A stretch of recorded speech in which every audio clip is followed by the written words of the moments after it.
Hello and welcome to PFF Fantasy Football Podcast. New edition of the show. We're breaking down every AFC team today. And by we, I mean myself and PFF's finest, Kevin Cole. Kevin, we've done these Thursday pods throughout the season. I thought they were good. And then we decided, why only talk once a week? We're going to talk twice. And we're going to have, a little bit more of a plan this time. Although I know you are a fan of a little bit of improv here and there. But basically, now throughout the rest of the season, on Wednesday, we're going to be going through each and every team in the AFC and then each and every team in the NFC, going over some real life stuff, looking ahead in the matchup a little bit, getting some fantasy plays. Just a bunch of cool shit, man. Why the hell not?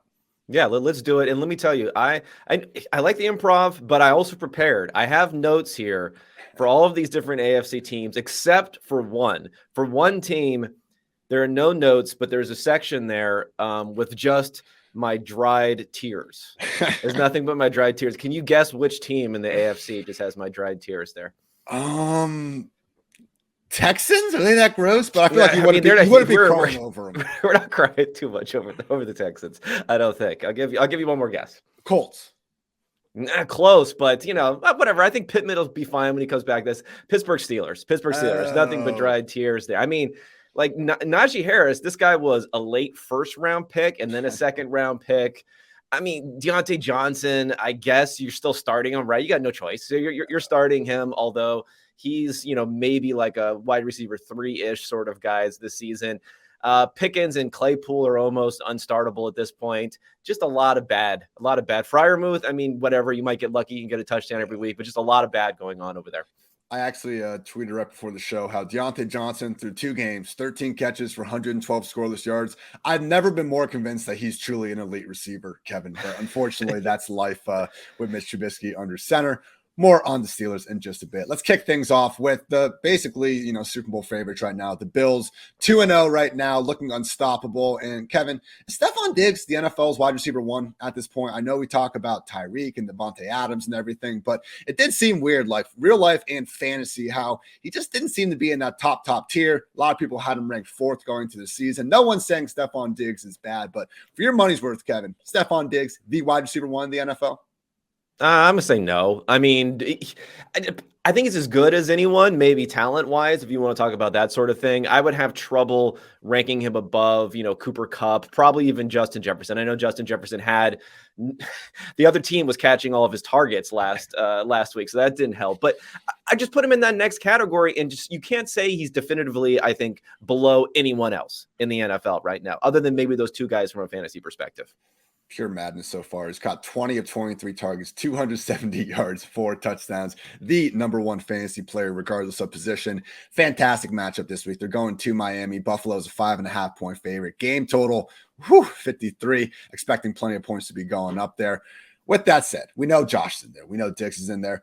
It's weird, man. We have arguably the best offense in the league, and other than Diggs and Allen, we can't really feel good about anyone if Gabriel Davis is going to be out again. We had Jake Kumaro actually leading all the wide receivers in snaps. I think a lot of us were hoping McKenzie and Crowder would just kind of take that role. The 3-headed backfield continues to persist. So it's weird, Kevin, but again, other than Stephon Diggs, and if he's active, Gabriel Davis, I don't think we can feel good about any of these skill position players. Dawson Knox to an extent, but you know what I mean. Yeah, I mean, Dawson Knox, we talked about him a little bit last week where he's a guy attached to a high-powered offense, so that's good, but he's not necessarily a reliable option. Kumaro played a lot of snaps, but he seemed to take the role that gets Gabe Davis a lot of snaps, or one of the roles that gets Gabe Davis a lot of snaps, is the fact that he's pretty good at blocking. So he can get in there and block and do those sorts of things. He's not really a fantasy option. So I think you're right. It's Diggs, it's Gabe Davis when he comes back, and then Crowder and McKenzie are just cannibalizing each other, and maybe you get a touchdown from one of those guys. Other than that, you just have to be basically playing roulette to decide which week to play one versus the other. Tough to take too much from their snap counts because that game was literally over at the end of the third, or by the end of the third quarter last week. But yeah, right now, my highest ranked running back for the Bills, Devin Singletary, RB33. Not great, not exactly what you'd expect. But again, this has kind of been the Josh Allen experience. It goes to show you really how a dual threat quarterback, incredible for himself, incredible for the team, sometimes not so much for his team's running backs. Well, I mean, last week was really disappointing. Just one quick thing. Allen had one rushing attempt, that scramble where he converted, I think, on their first drive, and he did a cartwheel flip over somebody. This and that. He didn't run other than that. And they were, you mentioned it was close in the first half, but they were up substantially. in the second half. So this is almost like a best case scenario thing, and still nothing out of the backfield.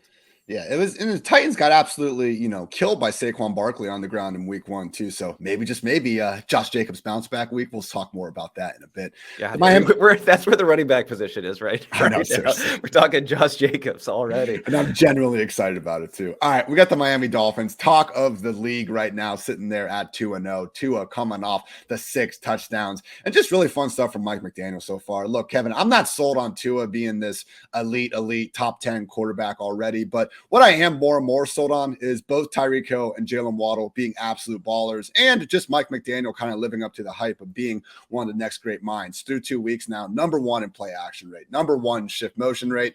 I know those don't exactly equal fantasy points, but we consistently see the smartest and best offenses in the league usually ranking towards the top of those categories. So what are your overall impressions on the Mike McDaniel offense, and where do you stand on Tua, man? Because I feel like you either got to be all in or you got to be, a complete slanderer. And I keep saying I don't think people are going to be chilling on the Tua deep ball until we have literal GPS coordinates telling us that, like, Tyreek didn't have to slow down. Of course, in fantasy land, style points don't matter. But first 2 weeks of Tua and Mike McDaniel, how you feeling?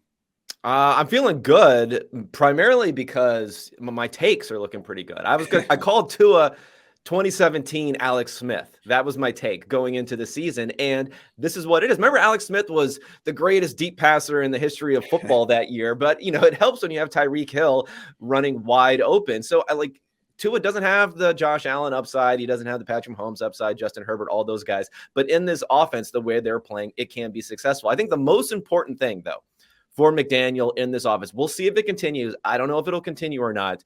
But right now, the Dolphins are 3rd in their pass percentage over expectation. They're 10% over expectation. Not something you would have necessarily associated with this style of offense, the Shanahan tree, all that stuff. But that just lifts all boats when it comes to the passing game, combined with the efficiency that you're going to get, whether it's yards after catch or guys down the field. That means you don't have to be great. You have volume and you have explosive receivers. You don't have to be great to be a fantasy asset, even if he's not going to give you a lot on the ground, which we didn't really expect. Tua without any rushing production would equal something this season. And that's kind of the only reason why I don't think he's going to fly too high up the fantasy ranks. This week, I have him QB 13, still very much in that tier with Rodgers, Brady, Burrow, and Cousins. But hey, someone that, again, regularly was going outside the top 17, 18 QBs not that long ago, obviously really on the rise. Tough matchup this week, though. I think we're going to find Bill's out defense, a lot more. No joke. I mean, for all the things we say about the Buffalo offense, I would say the defense is probably a more important surprise, as far as I know. They were good last year, but you don't know what's going to happen to a defense year after year. And the fact they're getting so much pressure. Last week, I had them getting a quick pressure, so 2.5 or fewer seconds against Tannehill, 50% of his dropbacks, and they were only blitzing 10% of the time. It's crazy how much they're getting to quarterbacks these first 2 games. I was about to say, I remember seeing the stats after week 1 and how much pressure they got, and the fact with that no blitzing, with no blitzing, that, obviously, that's ideal, but most teams aren't able to do that. But most teams also don't have Von Miller, playing like it's freaking 2015 all over again. So yeah, Bills defense and Chargers defense, man. Like, sometimes we get so enamored with these quarterbacks for good reasons, but these defenses honestly come to play. That's the only reason why Tua, and I think, some of these guys aren't necessarily higher this week. But the one shame that we have here in Miami, Kevin, is going to be this running back room. Really looked like Chase Edmonds was going to be the guy after week 1. And now in week 2, it looks like Raheem Mostert is going to be the guy moving forward. So no, I'm not assuming that week 2 is going to look exactly like week 3 in this running back room. At a minimum, though, clearly Raheem Mostert is far more involved than I think we gave him credit for entering the season and week 1.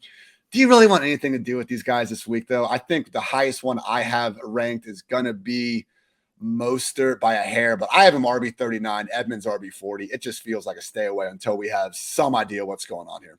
Yeah, this is a tough one. I think going forward, it's going to be Mostert probably slightly ahead of Edmonds until there's an injury. And I mean, sorry, you don't want to predict injuries for him. If we know Raheem has had his issues in the past, this week, it probably will flip a little bit closer, being game script questions, things like that, that'll come into play against the Bills. And I hope if you have Chase Edmonds, a lot of Chase Edmonds takes in the offseason, I hope you got your victory laps in after week 1, because it was quick. You're on to a new victory lap on a different player this week, but hope you got those in last week, because if you didn't, you missed your chance probably for the season. Patriots sitting at 1-1.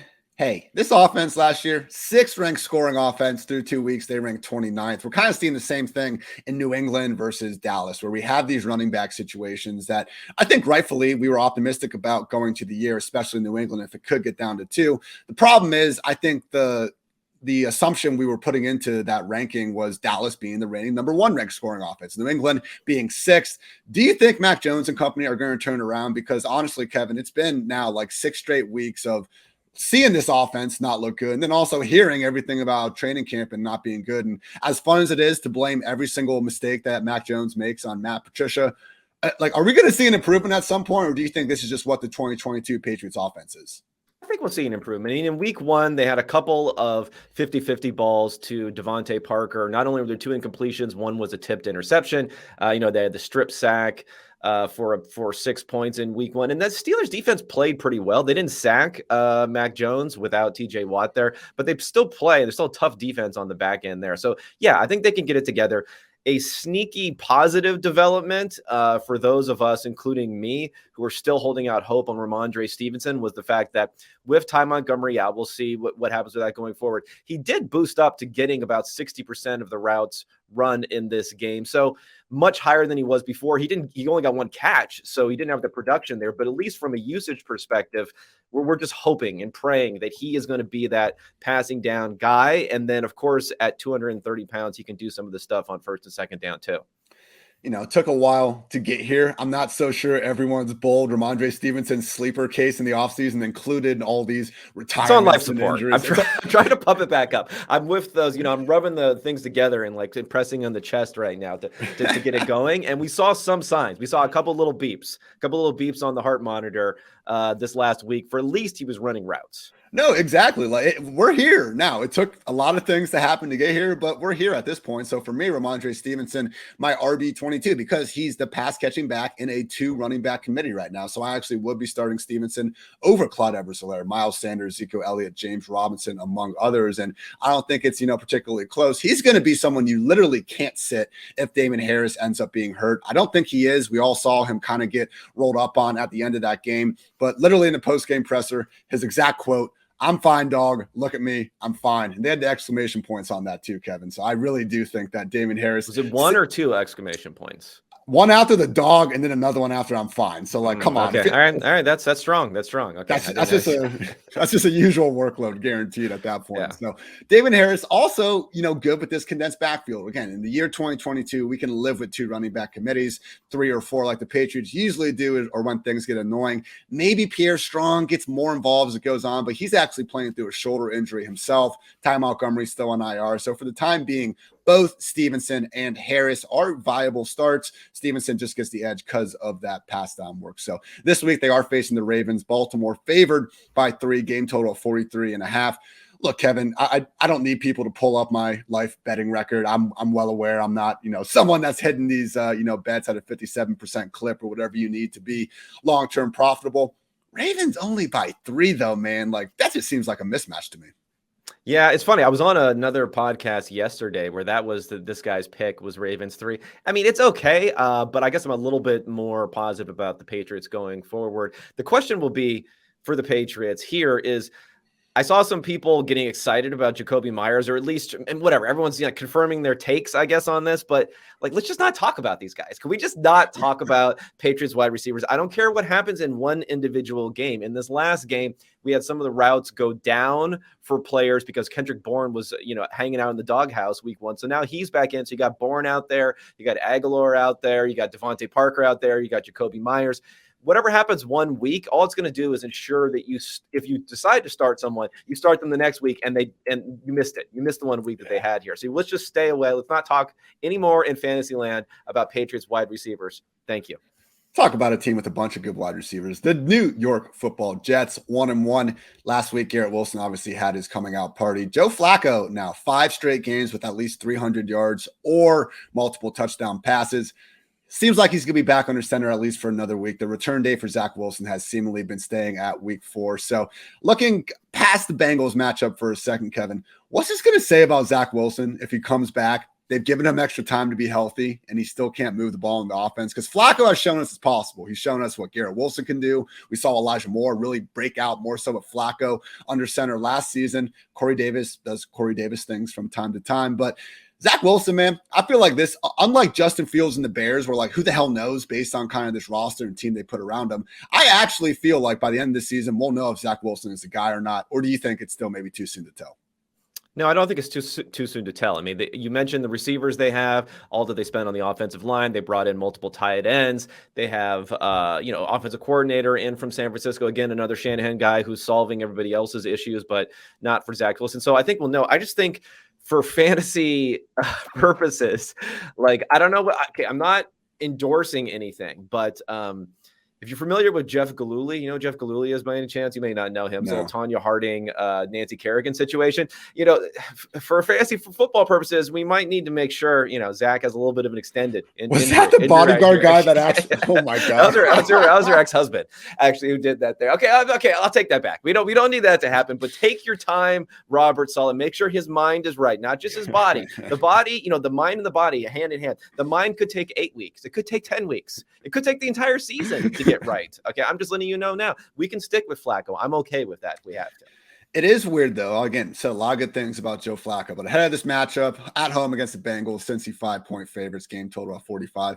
There's still nobody on the Jets offense that we feel really good about. Like, yes, Garrett Wilson shooting up the ranks. I have him and Elijah Moore, wide receiver 31, wide receiver 34. Okay, if you want to put him in the flex, that's fine. But Michael Carter and Breece Hall are now also giving up some reps to Ty freaking Johnson, which I thought was maybe possible, but still, when you see it with your own two eyes, it doesn't really make that feeling any easier. Tyler Conklin, yeah, I see the route rate, but come on here. This is still an offense going through the wide receivers. Like, again, I don't think we hate the offense. There's a lot of players we like, but none of these guys, Kevin, I feel really good about throwing in a fantasy lineup. If anyone, I'll give the nod to Garrett Wilson. But with that said, I'm not assuming that he's going to be working as the outright guy for Elijah Moore. Like, if you had to put $20 on any single offensive player in this offense now for this week, who would it be? Elijah Moore would I've still put Elijah Moore ahead of Wilson. I mean, Wilson right now, according to expected fantasy points calculation, I think he's third or fourth because he's had so many end zone targets. He has a ridiculous amount of end zone targets. Now, he caught some of them last week, but he even had them the first week and additional ones that he didn't catch last week. So I don't know if that's a sticky sort of thing. We can't necessarily rely on that going forward. Corey Davis is, he's out the window unless no one's guarding him. He's good. He's good in that sort of situation. And then the backfield, you mentioned Ty Johnson. I look back to see he was the 2-minute guy at the end of the first and the end of the second half. That's just rough, really rough there, because if you look at Michael Carter, I think he's played well. I think he has played well enough to hold off Breece Hall. He had, I think, 25 routes to only 7 for Hall last week. They had the same number of carries. So I'd like to be able to start Michael Carter if it wasn't for this Ty Johnson factor. And also, I'll harken back to when I called Michael Carter the discount CEH, and you guys laughed at me last year. Now, I don't know. Maybe CEH is a discount Michael Carter now. What do you think about that? You're literally laughing now, Kevin. So it's not even, not even something we have to worry about. I've mentioned this multiple times too. So I like to bring it up to you as often as I possibly can. I like to think we'll be coming back to the same point next week. So AFC North now at the top for the time being, the Cleveland Browns at 1-1. And Kevin, Jacoby Brissett was really good last week. I talked a lot of shit about him in week 1. I talked a lot of shit about him throughout the offseason because I was just getting annoyed at the idea that, healthy Jacoby Brissett was better than healthy Baker Mayfield. And I know week 2 didn't exactly help that argument for me with the way Baker was playing, but just focusing on Jacoby, I like to, admit when I'm wrong here. And at least for week 2, I was certainly wrong. Jacoby, he only had 5 incompletions, man. Like 4 of them literally were hitting the players in the hands. I don't want to call them drops, but like they were well-thrown balls. And then he threw an interception on the last play when they were just had 9 seconds left to try to get in scoring position. So I don't think this is going to be an every week thing. We've seen enough with Jacoby to know we're going to see some ups and downs. But at a minimum, man, to see him have that connection with Amari Cooper, all of a sudden, Cooper, my wide receiver 30, still, again, I'm saying a lot of good things. Oh, yeah, I still have 29 players ranked ahead of this guy, but I feel a little bit better about Cooper and David Njoku at least being some sort of viable fantasy assets before Deshaun Watson gets there. What are your overall thoughts on Jacoby Myers and this Browns passing game right now? Yeah, I think as far as a pre-Watson, you can start Cooper if you draft him. He's startable, but don't expect a week like last week going forward. They had a really easy schedule so far. They have the easiest schedule in the NFL through 2 weeks for a team. So what we're going to expect going forward, we'll end up seeing. I mean, I guess the story though is Nick Chubb, right? RB1, even in PPR leagues, just an absurd workload because he's fourth in expected touchdowns, fourth in expected yards. And then, of course, he's outperforming that vastly. He's not getting involved in the receiving game at all. So that's not like we're having some surprise there. But he's just going through the roof as far as his scoring is there. So I think you can, obviously you're starting Chubb. I think Hunt is always a guy who's, in the mix to start depending upon who you have. Other than that, Cooper, and then there's not going to be much else really you're going to look at. And it's kind of new for Nick Chubb that he's actually ranking this high. I mean, he's actually tied for 9th right now with A.J. Dillon in expected PPR points per game. Like the previous 2 years, he was literally outside the top 20. And it was like, That's why I didn't want to bet on Nick Chubb, because betting on Nick Chubb was like, all right, he needs to be like the best running back in the league. Otherwise, he's not going to have enough volume to get up there. Like the anti-Najee Harris, if you will here. Speaking of, the Browns will be at home against the Steelers, sitting as 4.5-point favorites this week. So Nick Chubb going back to the well, Kareem Hunt going back to the well. Where do you kind of rank Hunt, though? Because, again, everyone's starting Nick Chubb at this point. Kareem Hunt, for me, he's still firmly in that low-end RB2 range. I would start him ahead of guys like Clyde, like Ramondre Stevenson. Him versus guys like Jeff Wilson, Antonio Gibson is where it gets tougher for me. If you can be a lead back with some sort of semblance of that pass down role, because let's face it, Kareem Hunt, even though he is the primary pass catcher, it's not like they're just throwing him 8 targets per game either. Overall, kind of rest of the season ranking-ish thoughts on Kareem Hunt. Yeah, I mean, I'm going to have him somewhere in the 20 to 30 range most of the time. I am a little bit higher this week with the thought that he might get more involved against a tougher defense than what we've seen for Chubb before. And yeah, I mean, he's in the same range as like a Sanders and Wilson and others. I have him a little bit higher this week than you do, but it's a matter of margin. It's tight margins here. You're just never going to have him without an injury to Nick Chubb. You're never really going to confidently be able to put him in the top 20, but you should never really keep him outside of the top 30. I don't think either. Browns again facing off this week against the Steelers, also 1-1. And Kevin, when we first spoke this year, I set the over-under on the Trubisky experience at 2.5 games. We're almost there so far. I don't want to say so good because it's been terrible. Like I want to see Kenny Pickett. I really just want to see Kenny Pickett at this point. Are we going to get it though, man? Because we've seen Tomlin do this enough where I think Tomlin probably could help get this team to 8-9, maybe even 9-8, even if Trubisky is going to be under center. I just what are we doing here, man? Like, have we not seen enough of Trubisky at this point? Deontay Johnson looks great. George Pickens, like every single beat writer, like that I've almost never seen as glowing of reviews about this guy. And now he can't catch a ball in the game because seemingly of Trubisky. Chase Claypool, talented guy, even if you don't like that one time last year when he celebrated a first down. Najee Harris, hey, when he gets the ball in his hands, he's still doing things. I don't think he's a bad running back by any stretch of the imagination. So we have all these players, Kevin, and they're not doing anything. Who else is there to point the finger at? Yeah, I mean, he was bad for 4 years with Chicago, and now he's bad. He had like half a game, I guess, where he was good for the Bills. So is that what convinced people that he could be something? Yeah, I've been ranting about this on any platform I can possibly find for weeks. Kenny Pickett is 24 years old. There's no reason to wait. If you say we don't want him to get killed behind the offensive line, well, guess what? That offensive line is not going to change this season. That's it. This is your offensive line for this season. And why would you redshirt him knowing that you would be 2-0 right now? I'm positive of the fact that you would be 2-0 if you had Pickett there. So why throw away any more games? I guess we just need, we need a couple more losses. And this is not exactly a game on Thursday where it's for sure going to be a loss for them against the Cleveland Browns, but we really got to be praying for a loss because we heard George Pickens. He told us he was open 90% of the time. I have no reason to doubt him. Yet 3 targets, 1 catch, 23 yards. How is that possible? 90% of the time he was open. I don't know.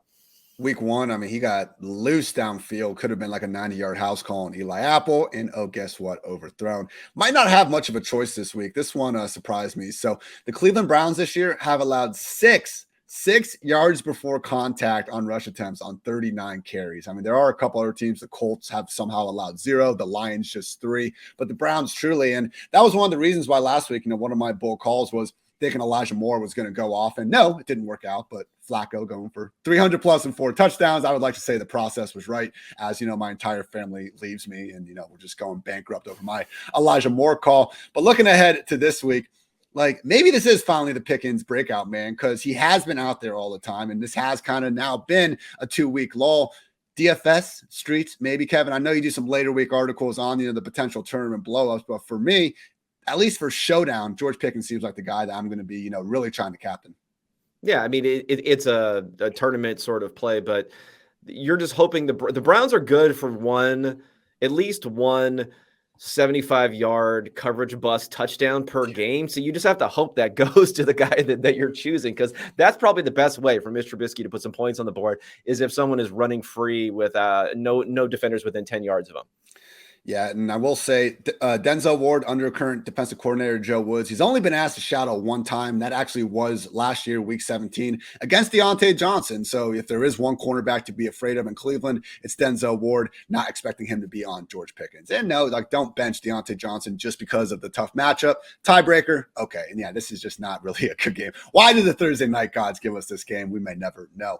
Ravens sitting at 1-1. Man, just such a great Lamar Jackson performance. And it's fun to talk about Tua and stuff too. He earned, getting all the love, most of the love, I guess, after it. But just seeing Lamar continue to do all this with so little, help on the offense. Ronnie Stanley still working his way back. And Mark Andrews and Rashad Bateman are great. I'm not trying to slander those guys, but I just don't know what else Lamar needs to do, Kevin, to stop the slander. I don't think it's ever going to stop. And whatever, I guess let people hate. This is incredible, though, man. Yes, Josh Allen, Patrick Mahomes being 2-0. I understand why they should be at the top of most MVP races. But, man, I picked the Ravens to win the AFC North because I just thought, you get a little bit healthier on defense, which we saw kind of quickly go south last week. So we'll see if they can improve that at some point. But, I don't really have a point here other than Lamar Jackson's fucking awesome, man. I love watching him every week. Yeah, I mean, the first half was probably the best half of football I've seen from any quarterback this year. Now, he did fumble a 4th-and-1 snap where they were right at the goal line. So that drive, Kevin, 18 plays, 10 minutes and 52 seconds, 0 points. Yeah. So if you want to put that on him, that's fine. But how he actually played outside of that was just fantastic. And this Ravens team, just like last year, they cannot run the ball. They cannot run the ball outside of Lamar Jackson. So he was doing everything. Now, that said, my concern about this offense, if there is one, and maybe this concern about Rashad Bateman to a degree also, is you're starting Rashad Bateman, you're good to go. A lot of big plays, though. We're talking about back-to-back weeks of huge touchdowns they've had there.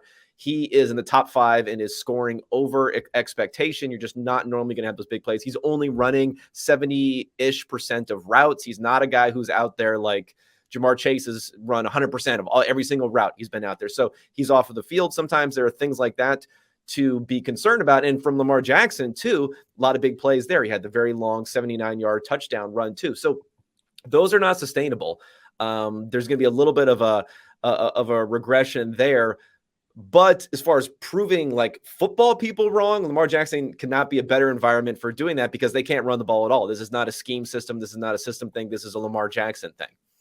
And again, my point earlier about people I don't know what it's going to take to stop the slander. There's just always going to be some, ESPN analyst that stands up there and say, oh, no, he needs to win more from the pocket. He's just not winning enough from the pocket. So I wanted to, actually try to check these things instead of just repeating the same damn shit, week after week without actually bringing anything to back it up. And this season, most yards per attempt on straight dropbacks, excluding rollouts, excluding scrambles. And I even took screens out of the picture. Number 1 is Tua. Number 2, Lamar Jackson. So I don't know what else we need to do. He's freaking on point in the pocket. He's incredible rushing, and he's not doing it with that much. Again, all due respect to Bateman and Andrews, but Lamar Jackson, kings stay kings, and we've seen that this year. With Bateman, it is one of those things, Kevin, where we have seen a little bit more funky usage out of Baltimore with how they kind of rotate their wide receivers and tight ends at times. I guess my only kind of comeback to the Bateman regression talk is I don't know if this team can get back to running. J.K. Dobbins practices in full last week.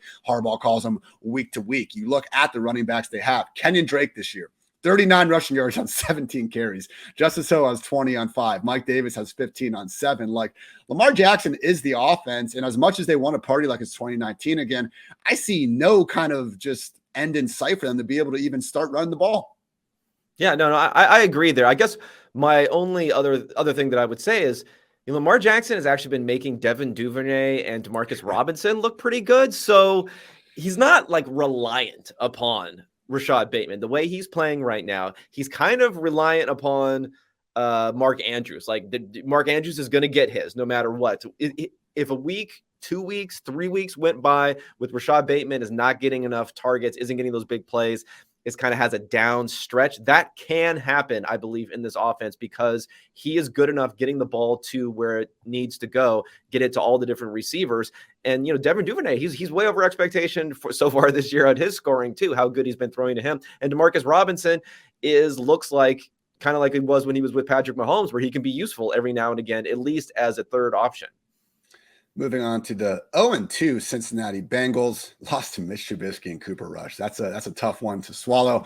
Kevin, I want that meme of, Joe Burrow like getting sacked and then, you have to open Jamar Chase. But I just want him getting sacked, with Penei Sewell or whatever, and then him also getting sacked like in every other scenario. Because, my God, what is it at this point? We heard all offseason about Lel Collins now being the bodyguard there at right tackle. They retooled the offensive line, and he just keeps getting sacked. So looking at, his average time to throw over the past 2 seasons, 2.62. I mean, that ranks 32nd among 47 quarterbacks. So he's actually been an above average quarterback and getting the ball out of his hands. But my God, league high, I want to say it's 96 sacks since he's entered the league. PFF, Kevin, has done some studies in the past showing that quarterback, pressures and sacks, actually more of an indictment usually on the quarterback as opposed to the offensive line. Is that what we're seeing here? Or is it just a mixture of Burrow should maybe get the ball out quicker and this offensive line, like, please get in front of somebody, with all due respect to having faced arguably the top 2 pass rushers in the league and TJ Watt and Micah Parsons on the edge, at least. I'm not trying to put anyone ahead of Aaron Donald, but overall thoughts on this passing game and can they fix it? Yeah, I think they can fix it. It's been an unfortunate start having to go against these 2 defenses and the fact that they provide pressure. And yeah, Burrow's been pressured a lot.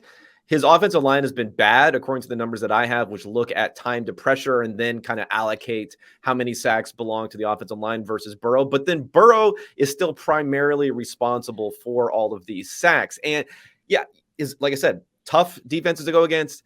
They're getting pressure on him, but it's the quarterback's responsibility to not take a sack, even if you are pressured, even if you're pressured quickly. You have to be able to avoid taking a sack on here.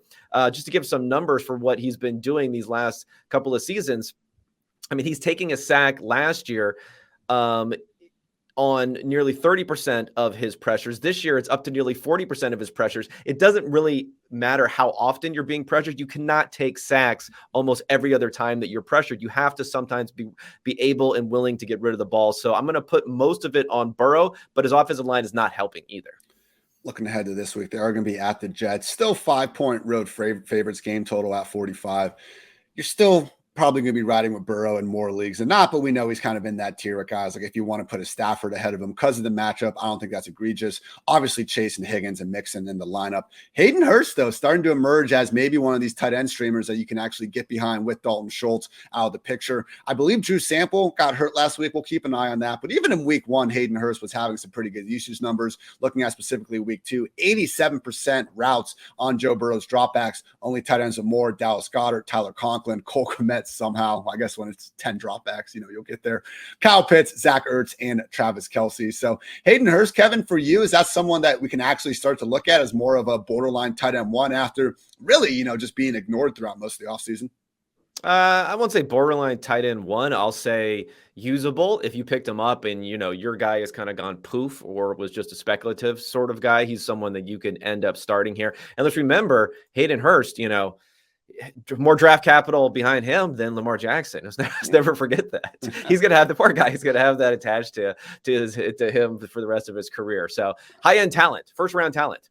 I mean, he lost his job to Mark Andrews and Kyle Pitts. Like, if you're going to get fired, like I probably should be to those guys. I have Hurst ranked tight end 14 this week, which I guess, you could even say that's more high-end tight end 2 than borderline tight end 1. I think high-end TE2 is really your target, your hope for him going forward. I do have Hurst just ahead of guys like Irv Smith, Robert Tonyan, David Njoku, Mike Gesicki, who are going to, I think, just face a little bit more competition for targets. Obviously, though, like we saw T. Higgins play last week through that concussion. If we do ever see either of Higgins or Chase miss some time, Boyd and Hayden Hurst going to be the main beneficiaries. A little bit of Mike Thomas, the other Mike Thomas as well, of course. AFC South.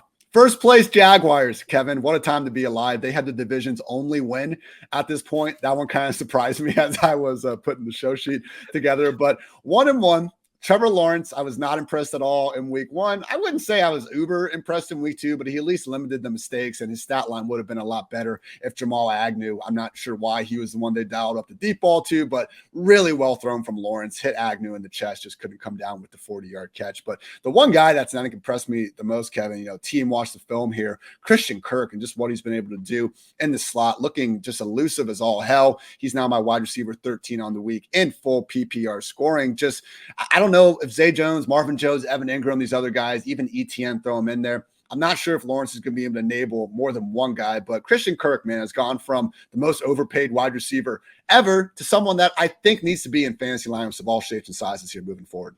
Yeah, he's a confident guy you start every single week. Now, no one else really fits that definition on this team. Here's an interesting factoid. You mentioned they're the only team with a victory. So there have been 2 matchups already this year where 2 AFC South teams played each other, yet the entire division only has 1 win. That's one of these riddles. Like, how is that? Is that you need that? It's like you need a abacus or something. You need something to figure out how that is even possible. So yeah, they can win this division where we're looking at how bad everyone else is there. And I guess for the backfield, I mean, I'm still holding out some hope that eventually ETN will emerge more there. I know everyone seems to love James Robinson. I mean, he had the long touchdown last week. He wasn't, very effective, I would say, down the stretch when they were salting things away. But then again, maybe they were just salting away a very easy victory against the Colts last week. Those guys are, well, Robinson is probably the only one you can really start of those 2 if you have to. But if you have to start him, you're not probably looking great at the running back position before we even get into bye weeks and injuries and all that stuff. Give him a little bit of credit. 64 rushing yards in week 2, 65 rushing yards after contact. So the Jaguars were struggling to win that line of scrimmage. Last point on Christian Kirk. Kevin, you've talked in the past about expected points and how at wide receiver, like, we can buy a little bit more into the talent than just like the pure volume. So this year we've actually had the top 10 wide receivers in terms of just total fantasy points above expectation. Stephon Diggs, Tyreek Hill, Jahan Dotson, Rashad Bateman, Cooper Kupp, Devin Duvernay, Jalen Waddle, Christian Kirk, and our guy Amon-Ra St. Brown. So again, love when some of these analytics actually match what we're seeing on the field. That's what it's all about at the end of the day. One other thing for the expected points, the one thing you have to look at where it can be deceiving when it's above is if you have touchdowns, like Jahan Dotson. I mean, he's fine. He has 3 touchdowns, 1.2 expected. So he's driving a lot of that value there. Kirk actually is a little bit, he's 2 touchdowns versus 1.2 expected. So a little bit more, but he's not getting like a huge bump from that. He's getting a bump from earning targets, making catches, generating yards, the type of stuff that's a little bit stickier going forward. This week at the Chargers and Bills defenses, again, looking awfully good to start the year. Chargers are 7-point favorites, game total resting at 47.5. This should, like, ETN truthers, if you're still out there, like, this should be the game where he gets going, because in week 1, we did see a 50-50 snap rate. Week 2, the Jaguars were able to play with the lead the whole time, so it did trend towards Robinson. I still only have ETN ranked as my RB 30, and that even seems a little bit high as I'm saying it, out loud to all these listeners right now. But man, again, just tough to get by, but this should be the game where hopefully they can get in some comeback mode, and ETN all of a sudden gets to 7 to 8 targets. Like, we were never thinking, we as in, someone that drafted ETN a lot in round 4 drafts this past offseason. I was never under the assumption we were going to be looking at an 80-90% snap roll. I thought that was a best case scenario. My common comparison was that this could be a DeAndre Swift type situation where hopefully he's able to get 6 to 8 targets and, get, half the rush attempts or so alongside Robinson. So don't overreact. Still a 2-week sample, and this is still a 2 running back backfield. So, a lot of these situations, Miami, Jacksonville, even the Jets with Ty Johnson hijinks aside, even though it's frustrating, even though we can't necessarily, the Rams as well, we can't necessarily lean on any one of these guys for this week. It still only is 2 running backs, and God forbid something happens to them, either ETN or James Robinson would suddenly be on the cover of every single waiver wire article, or just, a locked in RB1. But moving on to the biggest disappointment, maybe in the NFL right now, man, the Colts. 1-1. That's how that works out. And they deserve this. They deserve this, man. Like, they could not go a week without slandering Carson Wentz the entire offseason. This was a team last year that, if you just look at their point differential, I mean, it was incredible that the Colts didn't make the playoffs and the Raiders did, when, you consider the Colts were like plus 160 or something compared to the Raiders. So That's karma, man. I don't know how else to say it. With that said, it is just 2 games. We saw them embarrassingly lose in week 1 last year as well. They just can't seem to get, the Jaguars out of the way when they are playing in Jacksonville. So unfortunately, not getting any easier this week facing the Chiefs at home. Kansas City favored by 4, game total of 50.5. But overall thoughts on Matt Ryan so far, Kevin, because to be fair, week 1, multiple drop touchdown passes. And week 2, you take away Michael Pittman and Alec Pierce. I think you take away most quarterbacks, top 2 wide receivers, probably not going to be as good. I agree. But at the same point, we wouldn't be making excuses for Carson Wentz probably in a similar situation. Yeah. We just say he stinks. If you're getting the goose egg here, that's not good. Not good at all. A couple of different notes that I have on this game. One, I think Paris Campbell, he's officially RIP. We can finally bury him if you haven't already. I mean, he's pretty much, there's just a couple of extra, spoonfuls of dirt to throw on top of him. So he's completely dead if he's not going out in this situation. And this is not a fantasy take, but I think we are close to potentially seeing like Frank Reich and Chris Ballard get fired at the end of this season. Ballard's been there since 2017, and it's weird because they haven't been a hugely successful franchise other than a divisional round playoff run with Andrew Luck a number of years back. Obviously, they've had all these issues at quarterback, other things, but I don't know. This feels like I'd be surprised if there was more rope put out for this, if they embarrass themselves like this the entire rest of the season. And I know the Titans aren't looking at anything, but if the Jacksonville Jaguars win this division, I have to think that it's the end for those two, which is kind of surprising because I feel like those would both be 2 coveted guys somewhere else. But that's one thing to keep a watch on when we're talking about who's on the hot seat. Those 2 guys, I think, are on a little bit of a hot seat here. This is bad. This is really bad. If they keep looking at the team thinking that they've solved the quarterback problem and they keep not solving it, all of a sudden I think that finger will be pointed somewhere else. It's a great point. But yeah, just to kind of put Ryan's start in the context. Last year on this Colts team, and you all, keep talking about how bad Carson Wentz was last year. And I get it. He wasn't good. But he still didn't throw his 4th interception until week 12 last season. Matt Ryan is already at that mark. PFF's 26th ranked passer among 34 quarterbacks this year. Yeah, he's been bad. We can make some excuses for it. Hopefully he gets a little better. Dead last in EPA per play so far this season. Yeah, I mean, Wentz was one of those guys where everyone says, because he was actually 17th overall last year in his efficiency, but he had a lot of turnover-worthy plays, dropped interceptions, other things that weren't so good. It was one of those things where even if you got better quarterback play, you wouldn't necessarily get better results because the results were actually okay with Wentz. We're not getting even the same results, and that's going to look bad. At least Wentz giving us some highs. And Wentz hasn't been a complete world beater this year. He has 5 turnover-worthy plays in his own right, but Derek Carr and Matt Ryan do lead the league with 6 turnover-worthy play rates. Commander fans kind of like him. It's weird. It's one of those things where if he has no expectations, he had expectations coming in with the Colts, right? If he has no expectations, you're like, oh, it's kind of fun. It's kind of fun to watch this guy Wentz it up every now and again because we're not expecting to win the division or whatever anyway. So it's more fun than watching Taylor Heineke play. He's at least shown the ability to be good at some times. That's a lot better than bad all the time, like we usually had to deal with last season. Unfortunately, in fantasy, we have our Jonathan Taylor. If he's healthy, we have Michael Pittman. Other than that, probably just a good idea to stay away. Nyheim Hines should still be on rosters, but we're not seeing enough usage to think Frank Reich telling us, he did. You got us again. You little bastard. You got us again.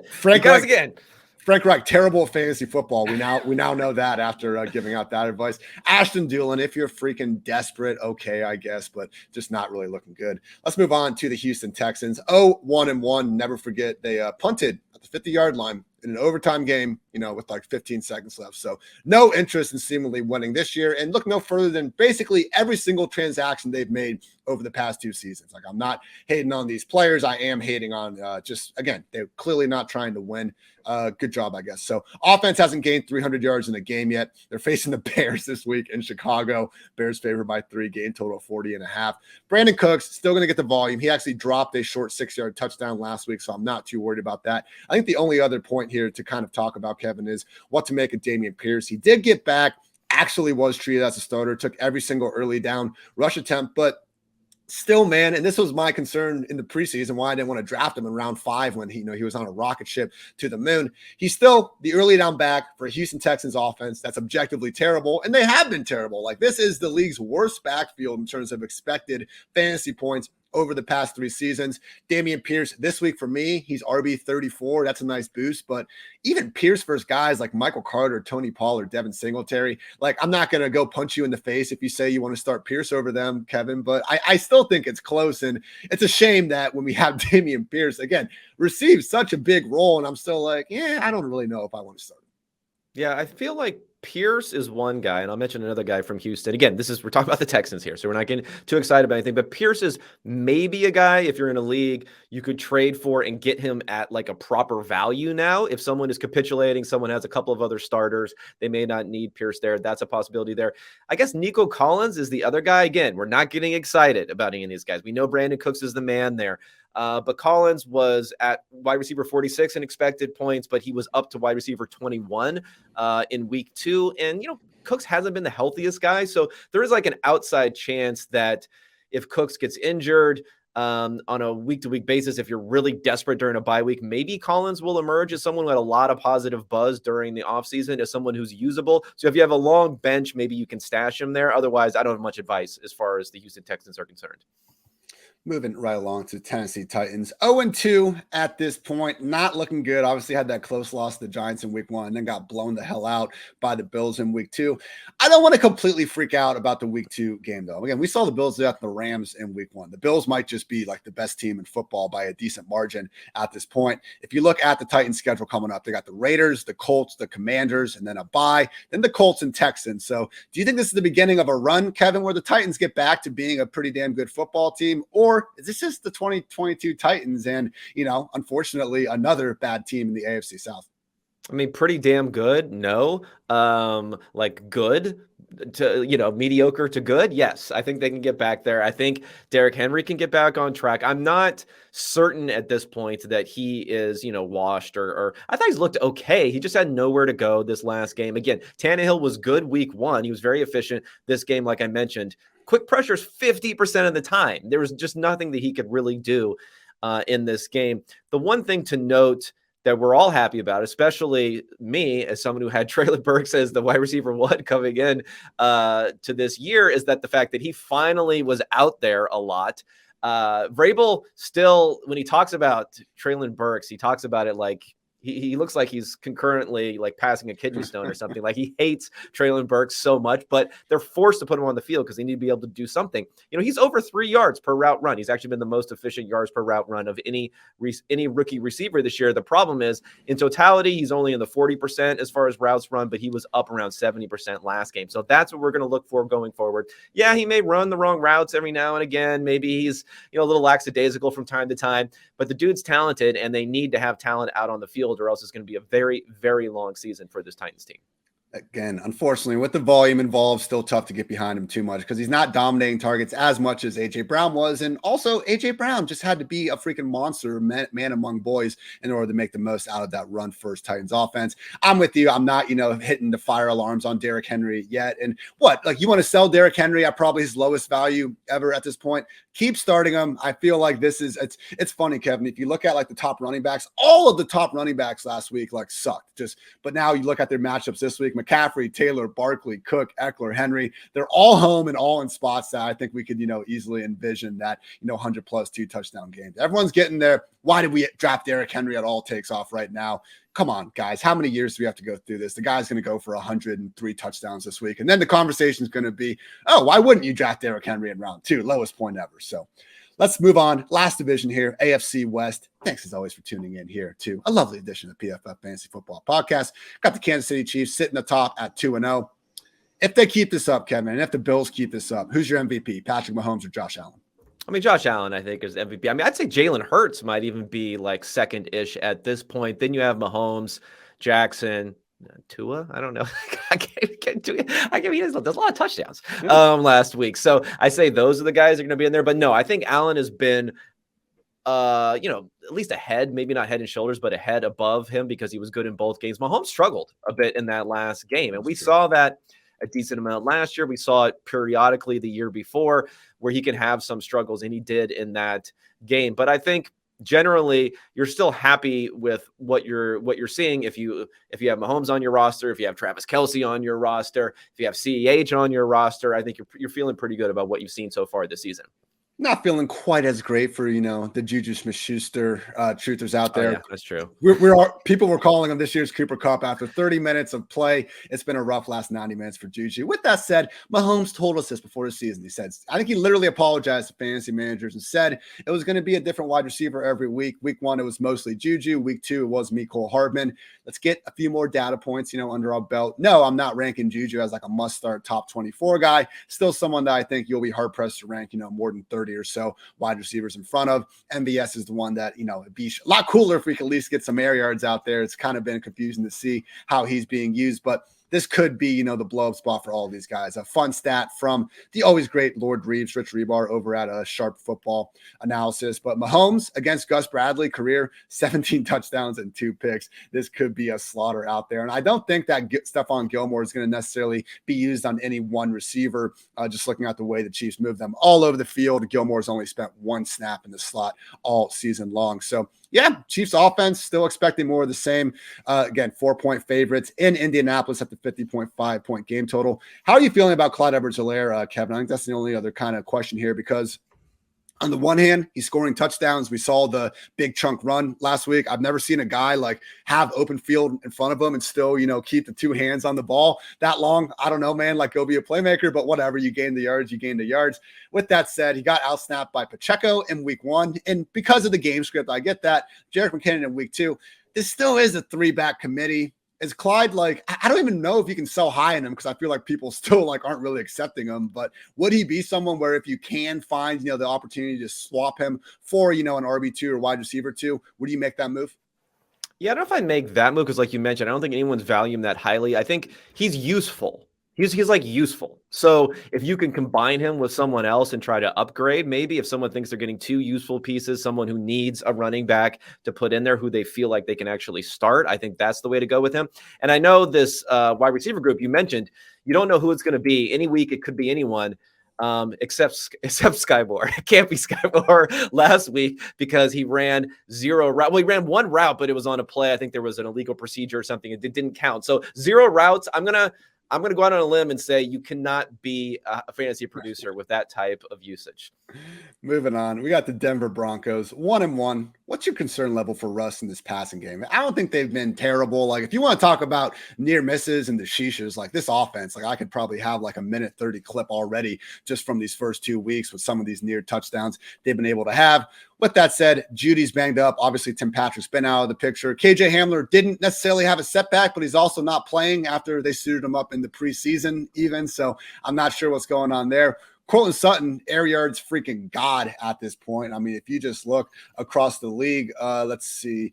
Justin Jefferson, A.J. Brown, Devontae Adams, Cooper Kupp, Tyler Lockett. Those are the only guys with the higher percentage of their team's air yards than Courtland Sutton. But can just Russ and Sutton get it done? What do you think about this passing game? And did we maybe too suddenly anoint them as, an offense that we just want all of in fantasy football? I think all of was probably the problem there. I mean, I think it's good that we have clarity. I think we have strong clarity now that Courtland Sutton's the guy. 12th in expected fantasy points so far this season. He's underperformed slightly. I think that'll turn around with Russ as your quarterback. And Jerry Jeudy's all the way down to 55th. So in some ways, it's helpful, I think, unless, you have Jerry Jeudy on your roster, but it's helpful in some ways to at least say we know who to start, because it could have been confusing. I don't know if Russ is the type of guy where you could say, you know what, let's just start them all and he'll sort it out by getting it to so many different guys. So I think that helps. But as far as this offense as a whole is concerned, 0 for 6 scoring touchdowns when they've been in the red zone so far this year. Most penalized offense also in the NFL this year. So you take those 2 factors together and it explains some of the offensive problems. At the same time, if you're saying after your first 2 weeks, you're playing against the Seahawks and you're playing against the Texans, you would have wanted some fireworks. You would have wanted some points. This is a window that you're not going to get back. So things can be a little bit tougher against other offenses going forward. But they've had some headwinds that legitimately explain at least part of the problems they've been having on offense. We mentioned that 18-play Ravens drive that got 0 points. This next most ridiculous sequence I saw last week was Russ goes deep for Courtland Sutton, almost makes a one-handed catch, draws like a 44-yard DPI. Cool guy move by Russ, goes right back to Sutton. They call it a touchdown, review it. No, he was out of bounds. They go back to Sutton again, no catch. And then Javonte Williams was open like at the goal line for a good 3 seconds, and Russ finally throws it bounces off a dude's head, somehow finds Kendall Hinton in the back of the end zone, and he can't get 2 feet down. So again, would guess that there could be better days ahead for Russ. I'm betting on the bounce back spot here. He's my 7th ranked quarterback of the week behind only, Allen Hurts, Mahomes, Jackson, Murray, and Herbert. So sticking with Russ over that pocket passing tier, even in a tough matchup against Nick Bosa and company. San Francisco is getting the favorite by 1.5 points, game total at 45. What about Javonte Williams here? Because I'm not going to talk about Alberto. Sorry, everyone. Only 63% routes last week. Couldn't quite improve upon that promising week 1. But Javonte, man, low key, week 1, pretty damn split, but 65% snap rate for Javonte. I know everyone wants him to take every single snap of every single game, but I'll take 65%, Kevin. Again, if this offense starts scoring like we expected it to at Russ under center, Javonte at 65% is going to be tough to keep out of the top 12 during any given week. Yeah, I mean, he is 4th in expected fantasy points so far this season. I mean, then again, Antonio Gibson is 3rd, so it's not exactly like we're just pointing to the biggest and the best guys who we expected to be great this season. But for any scenario with Melvin Gordon there, minus Melvin Gordon injury, I think this is exactly what you wanted to see. And if you told me that Javonte Williams has never been tackled without at least breaking 3 tackles before that, I believe you, because I don't think I've ever seen him do anything where he's not breaking at least 3 tackles. And that is the one component you can point to with any confidence to say running back talent. So he shows you that. Everyone sees that. That is also not in doubt at all this season. So I think you have to feel good if you have him on your roster.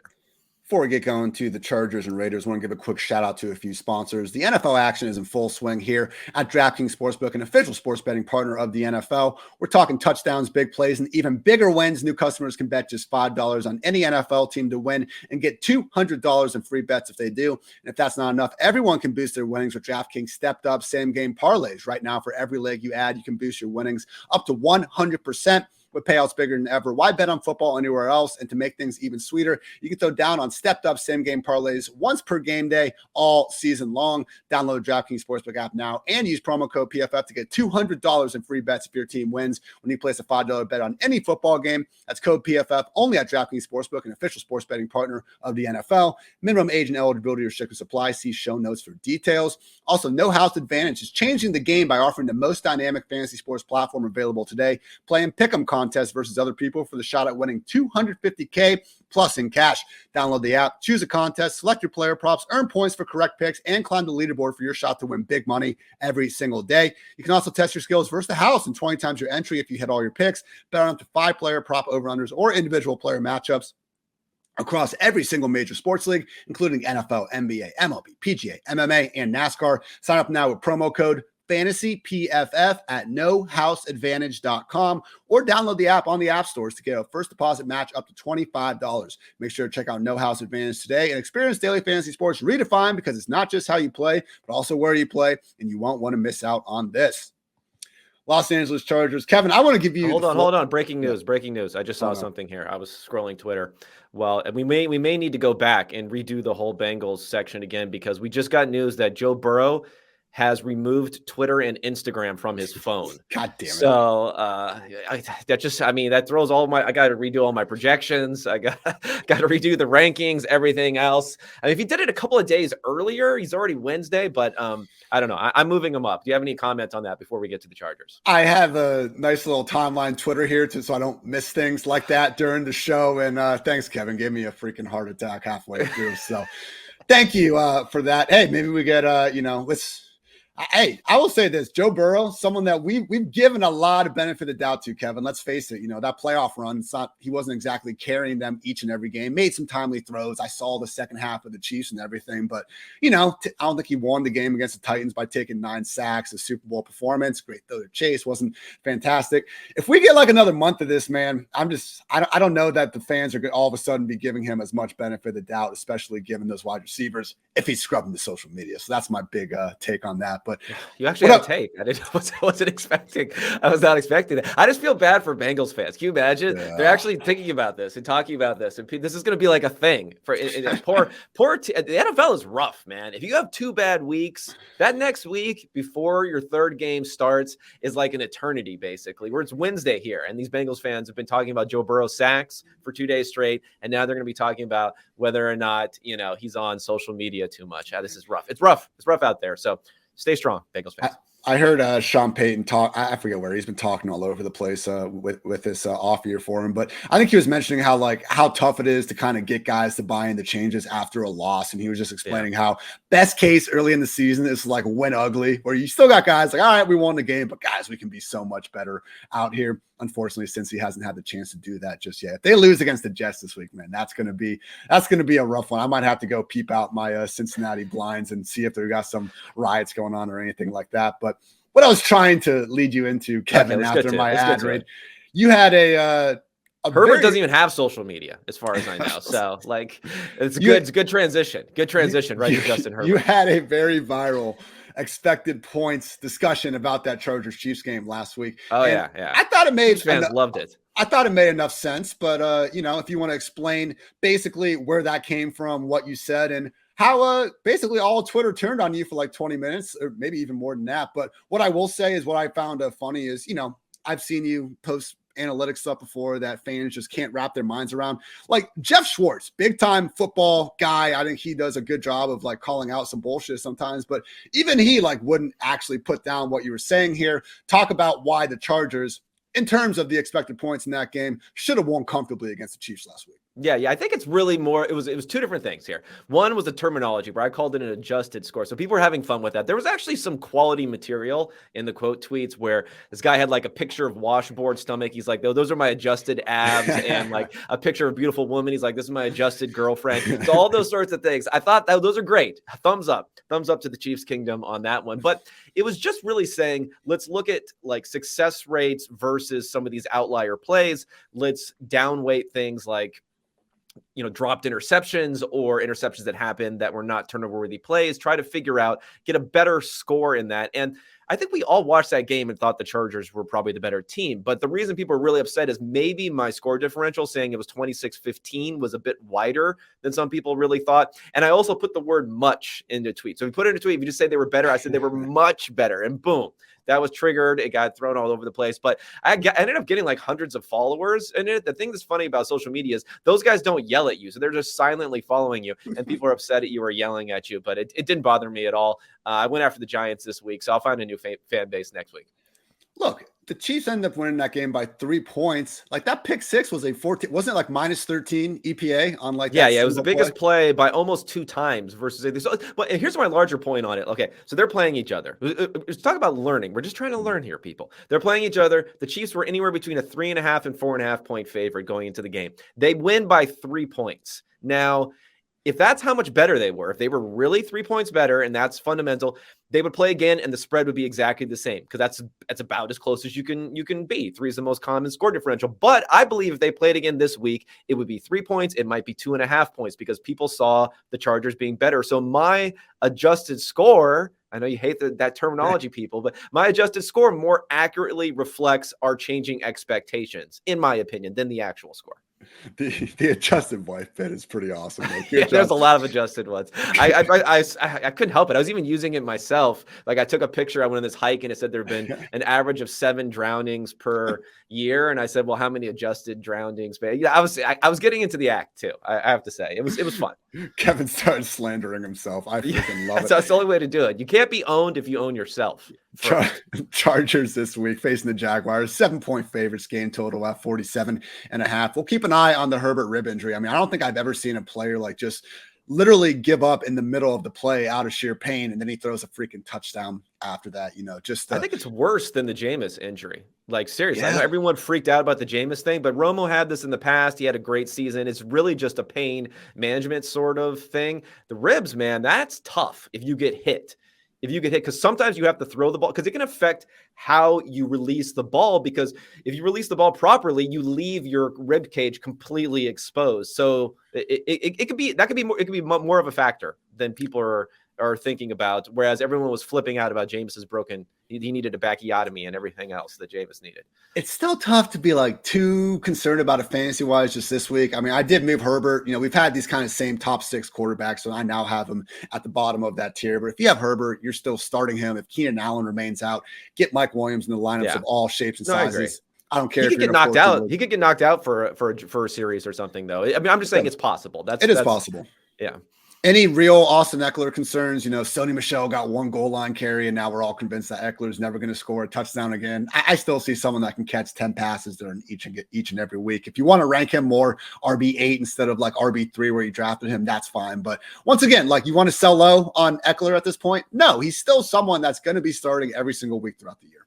Yeah, I mean, I think it's one of those things, if you knew what you know now before the beginning of the season, you would have moved Eckler down a couple of spots, but he's plenty solid enough of a player. And I don't think we have to look out and say this is going to be a 3-man backfield forever. We don't know how it's going to play out for the entire rest of the season. There's a good chance that it'll narrow a bit as the season goes on too. So yeah, no concerns, but you're a little disappointed by how things have played out, but that's the way it goes sometimes. Final notes here. Our sleeper of the day, powered by Sleeper, favorite redraft platform out there. They do some good dynasty stuff too, of course. Now we got Gerald Everett. He's done some really good things for us, just being absolutely gassed and trying to call himself off the field and then having a pick six aside. Like, I'm not really going to blame that on Gerald Everett. With that said, we're still seeing guys like Trey McKitty and even, Richard Rodgers play some snaps ahead of him and run some routes. Even Donald Parham has been out of the picture with the hamstring injury, but he's going to come back and do that as well.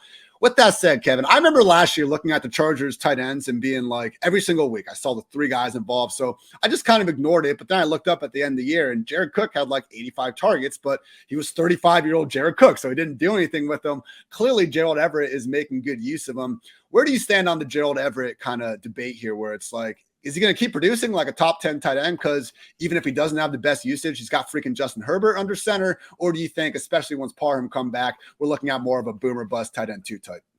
No, I think he's going to keep producing at that, but there can be some boom and bust in anyone who's in the back half of tight end 1. So I believe in him. And I think what's important about his profile when we're talking about this team, Keenan Allen's been injured, but even if Allen's not injured, Allen, Mike Williams, Austin Eckler underneath. We're not talking about necessarily like explosive athletes. Everett's like the best yak guy they got on the roster. Yeah, I know that was going to be my point. Yeah, I mean, Everett is the best athlete, I think, in that receiver core, other than when, they toss in a long play down the field every now and again, but you're just not going to get that consistently, like the DeAndre Carter sort of stuff consistently. So I think he adds an element. If you're going to throw a screen to someone, he's going to be matched up against a linebacker. He might be your best option to get yards after the catch. And we saw that be very successful. Unfortunately, it was so successful that he was worn out and didn't run the right route, and everything didn't run the right route, but didn't go right positioning anyway. And, lost the game because of it. But what happened before can't be forgotten also. Final note, Josh Palmer. If Keenan Allen's out of the picture again, we should be feeling pretty good. And just someone that you should be feeling good about in general. Talked about this with Nathan Yonke on our waiver wire show. But if Palmer's still out there, I do think you can feel good about him, because even in week 1, like he's now the definitive number 3 ahead of Jalen Guyton. That was the concern there. When Josh Palmer, he's only had 5 career games now with over 60% of the snaps, scored a touchdown in 4 of those. And look, even if you don't give a shit about Josh Palmer, it's just Justin Herbert's number 2 or number 3 receiver during any given week. You should feel good enough about that. So not going wild. He's my wide receiver 36 on the week, but I would start Palmer ahead of guys like Tyler Lockett, Sterling Shepard, and Kevin's least favorite player in the NFL, Jacoby Myers. So let's knock out this last team here. I don't have anything against them. It's just like, we don't need to talk about them. Yeah, okay. All right. Exactly. So Raiders sitting at 0-2 at this point. Devontae Adams, 12 yards last week. Shout out Byron Murphy Jr. Shadow coverage, was even moving into the slot against the man, which you don't really see often out of these corners. So fantastic game from Byron Murphy. Still, Devontae Adams, he scored a touchdown. But overall thoughts on this Raiders passing game. I will say Derek Carr, he's had to deal with, again, a really good performance from Murphy, and he got to face the Chargers in week 1.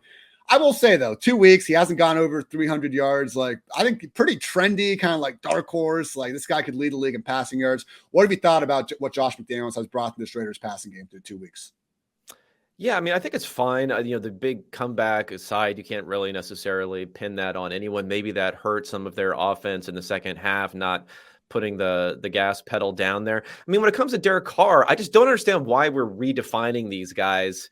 What is this? His 8th season, his 9th season or something like that? He's Derek Carr. He's not going to throw even for 30 touchdowns. That's just not what he does. I mean, maybe in an outlier type of year, that's where he'll get. But I think people view him much differently than Kirk Cousins, who puts up 30 touchdowns, pretty consistently, and Derek Carr, who's more like a 20 touchdown type of guy. So he is who he is. We just shouldn't have put these sorts of expectations on him.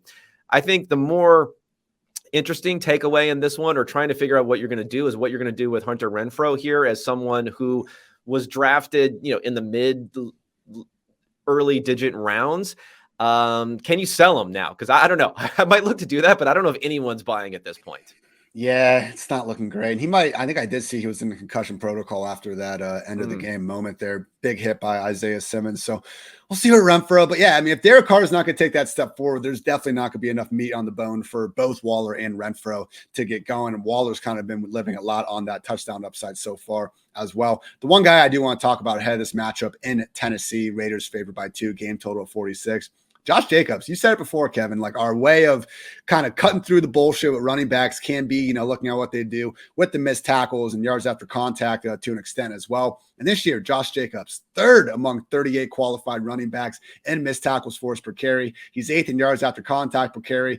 Raiders offensive line hasn't been great, so I think that's why we haven't seen Jacobs put up the sort of counting numbers alongside it. But man, last week, to me, probably like the single most impressive running back with the ball in his hands was Josh Jacobs after getting through the games. He's not running a ton of routes. We saw Brandon Bolden in week 1 take that. Bolden missed week 2. Amir Abdullah ended up taking that role from him there. But, he still had a higher route participation rate than guys like Kareem Hunt and Tony Pollard last week. I know you said before, we're here talking about Josh Jacobs, but really, what is the difference between Josh Jacobs' role and someone like an Antonio Gibson or a David Montgomery, or even at the highest end of things, a Jonathan Taylor? I feel like Jacobs, when we see this Raiders offense get back on track a little bit in the scoring department, it's not going to be surprising if we look at the box score and see he fell into the end zone a couple times. Yeah. You had me until the Jonathan Taylor part. That's what you may have. I should have shut up. You may have overstepped there. I was like, yeah. And then I was like, I don't know. I don't know about that one. Yeah. He needs a touchdown. If he had a touchdown, if he got a rushing touchdown, which he's been under expectation so far this year, but even with expectation, he's not like a high end sort of workload guy. Whatever, you start him as your second running back and you feel okay about it. That's it. That's me. That's my Josh Jacobs take, is that, everyone, he was one of those guys in the offseason where David Montgomery would be another perfect example, where it becomes this thing where you say he doesn't have the upside. So then they just start moving further and further down. And it's like, you could find these guys who have very little path to a median outcome that looks any good. And you could say, well, I'm still going to draft those guys before a Josh Jacobs or a David Montgomery because their high end stuff is down so low. And then lo and behold, you wish you had Josh Jacobs right now that you could put into your lineup rather than a lot of these other question marks who haven't ended up panning out this season. This is the benefit of me not doing solo pods, Kevin. When I say something really freaking stupid, like putting Jonathan Taylor in the same sentence. It was just too hot. I don't know if it was stupid. I mean, you can get paid for these sorts of takes. Okay, I got in a I'm flow. just reeling you in a little bit. That's all. The words were flowing. I was feeling good. And you brought me back in, Kevin. So I appreciate you. And guess what, everyone? We're gonna be right back with more of the same. Going to be breaking down the NFC again. This is our new pod format. Waivers on Tuesday. Kevin and I going through every AFC NFC team on Wednesday. Might have some short hitting stuff on Thursday, but we'll be back on Friday with injury stuff from my guy Nick Botiford, and then obviously Dwayne McFarland returns every Sunday night to review all the games. So Kevin, before we get on the NFC in our lovely next podcast, anything else you want to get off your chest? No. I mean, quarterback rankings I got on the site. I got to plug my podcast, Unexpected Points. Get those adjusted scores that everyone will mock, so you know what everyone's making fun of me about. And that's it, man. I'm just happy, excited, glad to be doing this with you. Me too, my brother. And yes, everyone, I'm not doing the positional previews anymore. If you like that information, don't worry. I was literally using my articles as a show sheet, so that's still all on PFF.com. You can get my streamers of the week, bold calls, pissed off calls, and rankings, quarterback, running back, wide receiver, and tight end. Wide receiver, tight ends come out Thursday. Quarterback, running backs come out Wednesday. Always a great day to be great over at PFF.com. For Kevin, I'm Ian. Thanks so much for tuning in the PFF Fantasy Football Podcast. And until next time, take care, everybody.